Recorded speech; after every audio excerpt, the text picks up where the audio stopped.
All right, guys. Well, we are here at Mary Jane, Berlin, 2025. I'm with a local legend, Mario.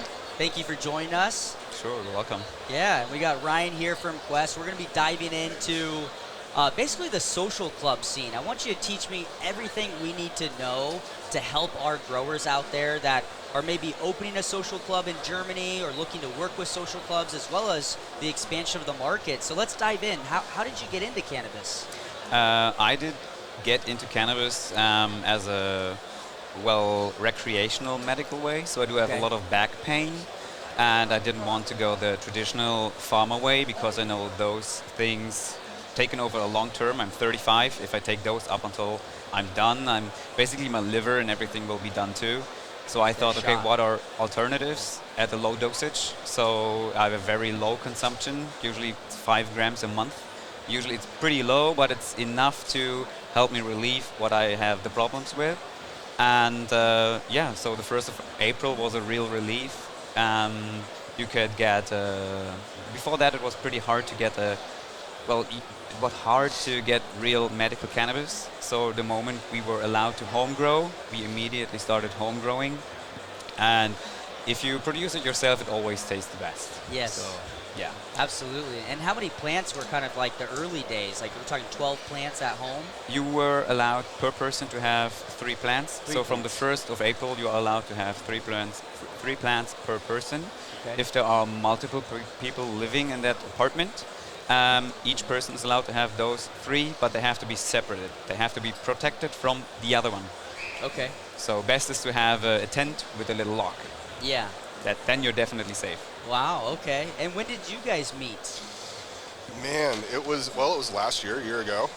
Mario had reached out to us, I believe, on Instagram and sent us a message. I think maybe we were announcing that we were coming to Mary Jane, and he really is the catalyst for my excitement in the German market. So first day last year, Mary Jane, our booth was up front. He was there, and yeah, man, it's just the excitement that these guys had for the industry. And they were advocate before Quest before they touched a Quest, which was really incredible, right? So Yeah. it's just been a great partner since. Yeah. All those episodes we've done on YouTube, man, and Instagram content, like really educating around the world, our kind of American standard of how we grow. I'm sure you've consumed a lot of that, leading into you guys building your facility. Exactly, yeah. So when the law was in the making, there were different approaches. And if there's always an addition or a change, they communicate that with the people.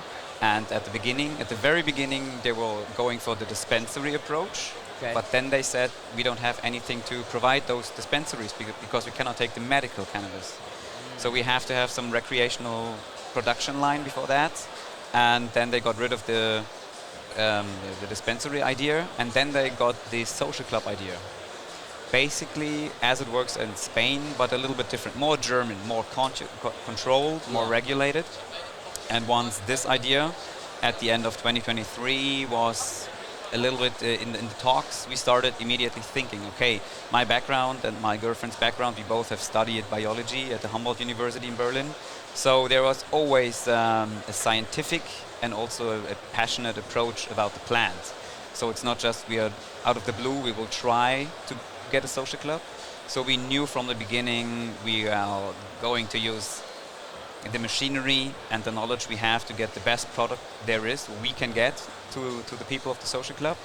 And then we started thinking, okay, what we need, what we have to prepare for the license. There's quite a lot of stuff you have to hand in, and there's always a back and forth. And then at the end of March, things got more, this is basically the final law as we think and intend to release it. And on the 1st of April, then it went into place. And then things started rolling from the day on. Basically, since the 1st of April of last year, it's 7 days a week work. Wow. Many hours. Preparing, working, and then finishing university. So there's like 3 jobs now. Oh my gosh. And now you're here. You guys are fully launched. You have a facility up and running. Well, kind of, yes. We are still going for our first harvest within the next couple of months. Okay. So we the thing is, now we get complicated. Germany is very complicated. Each part of Germany has like their own, they all have the same law to follow, but they all interpret it a little bit different. So Right. each different authority that is responsible for that makes it makes it harder or easier to get to. Best example is Bavaria. Bavaria, from the get-go, said we are going to make this as hard as possible for everyone to open a social club. And now they have a few licenses, and the moment they opened, they threw the next rock in there and said, okay, now you have to have an additional license for construction authorities. So they really try their best to get Bavaria Stop it. Yeah. to keep it beery. Yeah. So yeah, in Berlin it was a little bit different. The authority that was supposed to do that were the local districts in Berlin. In the districts from the 1st of July of last year, should be able to hand in the license paperwork, and we did so. And then the authorities, well, the then responsible authorities said, we don't have the time, we don't have the expertise, we will just leave it here, and nothing will happen. And this happens for many months. And then the mayor stepped in and said, okay, we have to do something. We cannot just let this rest. Right. And after some back and forth, there's now a department called Lageso. They took care of that. They have good people taking care of that. They are really looking into get good people and asking the right questions to make sure that the people who do get a license are the ones who are really eager to provide a good and safe product to use. Good. So this started at the 1st of November. So from July to November, nothing really happened. So from November on, then everything was checked back and forth. They came around, they looked at the facility, were checking, asking questions, double asking questions. And on the 31st of January, we then got the license. Okay. Yeah, I mean, we see this all the time in the United States. You know, there's definitely like our West Coast, right? The Californias, Oregons, Colorados, Washingtons, Arizona kind of went first, right? And we have some more conservative states like the South, where it's still, you know, very difficult to cultivate. But they're coming around, you know, medical markets. But we see it all the time. It's interesting that it's the same over here as well. It's wild. Not holding my breath in the United States, by the way. But yeah, no, it's again, you know, there's a roadmap. There's you know, lessons to be learned there. But it is interesting to hear that it's, you know, you're feeling some of the similar things that we have in the United States. For sure. Yeah. So we're hearing right now the announcement to not smoke inside. We were just talking about this earlier. Spanibus compared to Mary Jane. In Germany, people follow the rules a lot better. And in Spanibus, this place would be just up in smoke right now. They don't really care. Yeah, the thing is, you just don't have the regular security running around. Also the police. They really enforce the law. If you smoke inside, you will go home and you have to pay a fine. Really? So people, it's the real police walking around making sure everyone is following the rules, because there are many people from outside of Germany who might not be that familiar with the rules. What are the rules? And just because there's like an automated voice, like on an airport, making sure do not leave your luggage unattended. It's the same, but it's really meant to. So, but I prefer it this way. Otherwise, my voice would be gone by now. Oh, absolutely. So let's talk about you know, other social clubs throughout Germany. How much can they grow? Can you kind of teach me that, and what a typical social club looks like as far as the cultivation? Yeah. So the hard facts about a social club is that you are allowed to have up to 500 members. Okay. You can have less, but never more. It's always 500 members. We currently are at 100 something, a little bit. And when you hand in the license, you have to tell, I can produce that much amount. And we have the approach to ask our members how much they want to consume. Right. So we have a more realistic number how much we have to produce, because what's overproduced has to be destroyed. And you don't want to destroy a product that is very costly to produce. Yeah. So you always... That's horrible. You always... Well, the good thing is that with very limited space, we are able to provide for many people. So we have 70 square meters of total facility, and the canopy is 22 square meters with 12 in flower, 8 in veg, 12 in flower, 8 in veg, and 2 something for clones and mothers. So it's like a very strict. And we do have to use vertical farming for veg because it's just a narrow room, and the only big room we have is a flowering room. We also have to use for drying. So, well, the thing is then, the good thing is that the flowering room we have is the one we can best control climate-wise. Right. So getting it down to 16 degrees Celsius, so 60 Fahrenheit. So we can go the 60-60 approach. And if we would have had to put it in a separate room, we would have to install another AC unit. This way we can use the AC unit, but by only providing for 100 something people, we can allow to have some downtime in between flowering runs by just having an additional 2 weeks of drying in the room. Right. Yeah. And that's really where Quest comes in, right, Ryan? I mean, without that control of your environment, you're not going to get that quality output. Yeah. No, I mean you can't take care of your humidity with just your HVAC system. You can't do it with the mini split on the wall. It's not designed to do it. You have to have some type of dehumidification. Yeah. Right? And as we've talked about in the past, this has been a great catalyst for us to be able to expand our product line and take our technology, our M-Core technology, refrigeration system that makes our dehumidifiers the most efficient. We've been able to take that through these redesigns and implement that into every machine that's coming to the EU now, and that wasn't the case in the past. So we've been able to upgrade our equipment, expand the product line to better fit the market that's here now, and it's fucking exciting, man. Yeah, it is exciting, and I feel like in this market as well, you have all three tranches. You have the home grower, someone growing 3 plants. Now you have the social clubs up to the limits that you just explained, and then the larger medical facilities, right? And Quest has solutions for all three. Obviously, you started, when a market starts, and you've expanded and evolved. But there's not a lot of brands and solutions out there that can scale with the size of the facility. So that's also exciting for the German growers. Yeah, it is. And, we love to work with people like Mario, right, who, have started small and are scaling. And, that's how we started, right, in this industry, so it's kind of going back to our roots for sure. Yeah, going back to the roots, and then also being able to work with the same team that helped you scale. You don't have to go to all these different companies to, go from one facility to the next. So do you have aspirations of evolving into a size of, let's say, a larger medical facility? Well, the thing is that we are, the main reason we are so small is that we are a non-profit.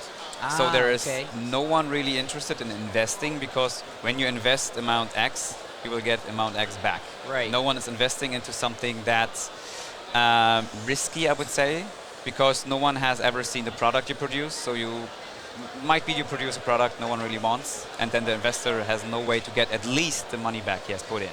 So everything in the club comes from our own pockets. So not just the members, there might be some clubs who have some high registration fees of up to 500 euros. We have 30 euros, which basically just cover all the paperwork we have to file and do for a new member to join. Everything else came from our own pockets. So you always make sure that you get the right product from the get-go, because you don't want to buy twice. So correct. You want the best, you get the Quest. So we immediately knew we go for the Quest, because this is basically the standard, what we have always seen overseas, what we are basically copying, the rock wool approach, the Hugo blocks, the AC, the lights. So it's basically, we try to copy what is basically what we know is the best, also the product we know is the best, into a small scale. And of course we want to grow.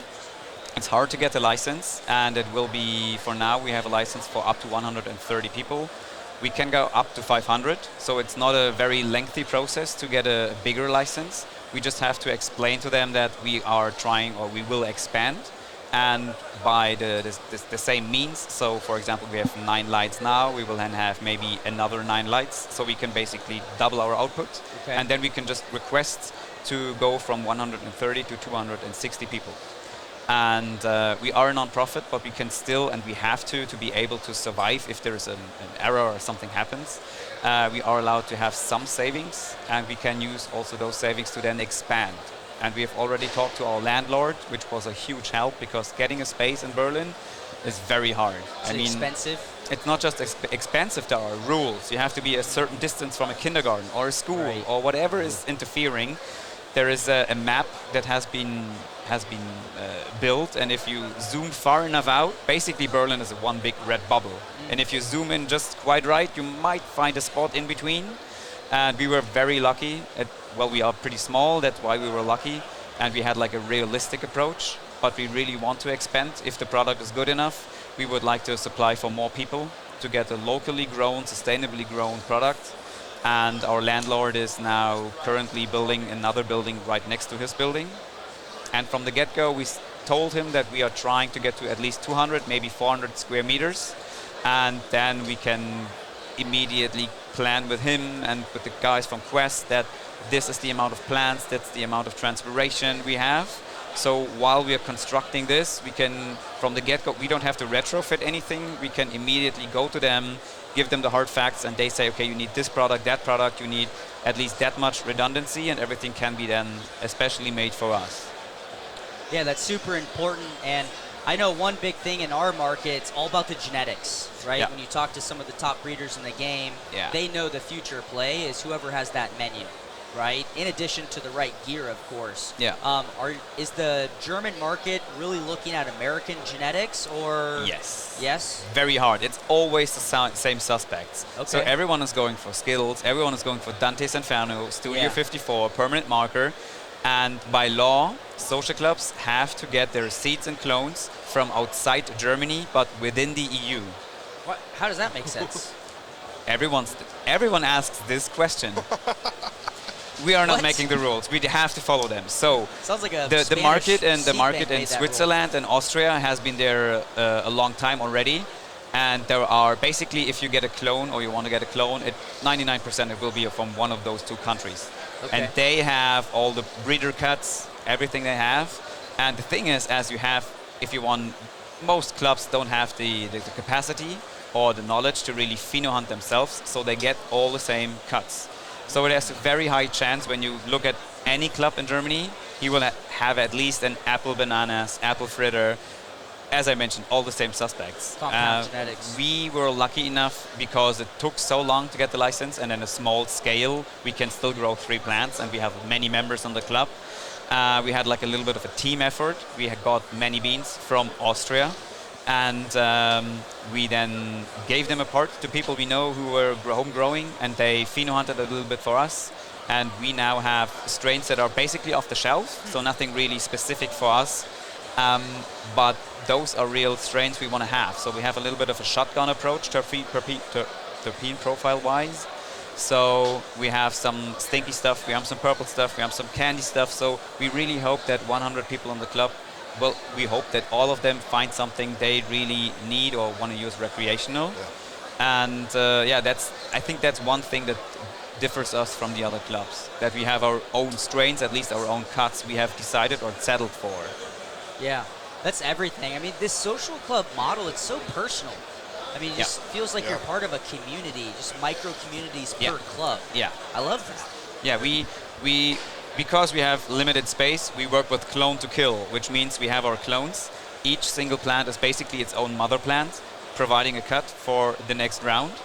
And for the first harvest, we have more or less 10 strains in one room, which works fine if you have like a good recipe for the nutrients. And so far everything works out. And on the first batch, we thought, okay, we knew we have some cash cows. We have some pretty purpley strains. The people in the German market are pretty much the Instagram bubble. So everything that's purple candy gas is what they go for. They have like a huge... Same in our country.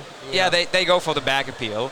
And we try to also educate them. And as we do have the same members in the club, it's very easy to tell them, just try something else. It doesn't have to be purple to be good. It has to feel good, and how it makes you feel is what you really want to go for. Terps over THC. Exactly. And so when the second or the third harvest comes and we get in the first feedback from our members, we can then adjust. We always take more clones, or we intend to take more clones than we need. And when we then hand out flowers and we know, okay, somehow everyone wants our orange cream pop, which is very tangy-like, we can then just keep all of those extra clones from orange cream pop we took and can sell the other ones to our club's members. You can sell the clones. We can sell clones. Oh, wow. Not, and also to members that are not part of the club, but limited to 7 per person per month, which doesn't You make have any rules sense. for everything. Yeah, That's it doesn't make crazy. any sense because you are allowed to grow 3 plants at home, and those 3 plants take 3 months at least. So why am I allowed to sell him or her 7 clones per month?